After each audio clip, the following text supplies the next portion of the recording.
के पिछाड़ा जो जी रही है कहवा के होई से भूतनी कहा तोरे घरवा कौन करनवा ते धइले एकरा ऊपरवा कौन करनवा ते धइले एकरा ऊपरवा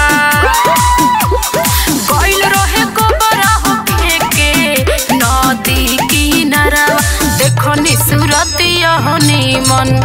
धइनिया चरवा देखो नि सूरतिया होनी मन धइनिया चरवा छोड़ के अरे ना छोड़े दशहरा में एकरा के मुआए मुआई बैठे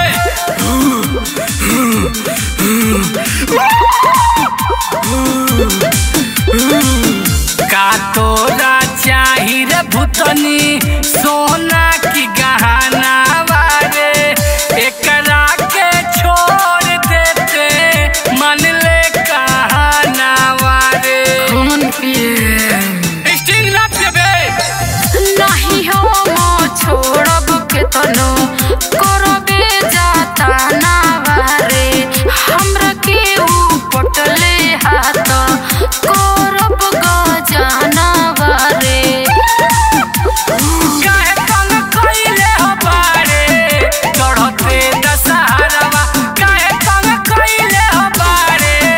चढ़ते दशहरवा कौन करनवा ते ओइले एकरा ऊपरवा देखो नि सूरतिया होनी मन धइनिया चरवा हमको तनी छोड़ दे ना तो भजन कर दे हम खाली मेरा वचन जाए ना खाली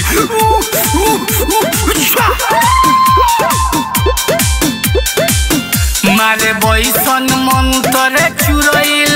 होई जइबे राख रे जल्दी ते सिर डाले ले माने हमार बात रे मन में किनारा है एकरा के साथ ले जाइब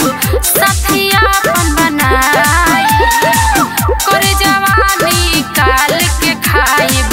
खून से नहाइब पानी से ना नहाइबे छोटा बाबू खाड़ के मरी है मुकेश दुलरवा छोटा बाबू खाड़ के मरी है बाबा दुलरवा कौन करनवा ते ओइले एकरा ऊपरवा देखो नि सूरतिया होनी मन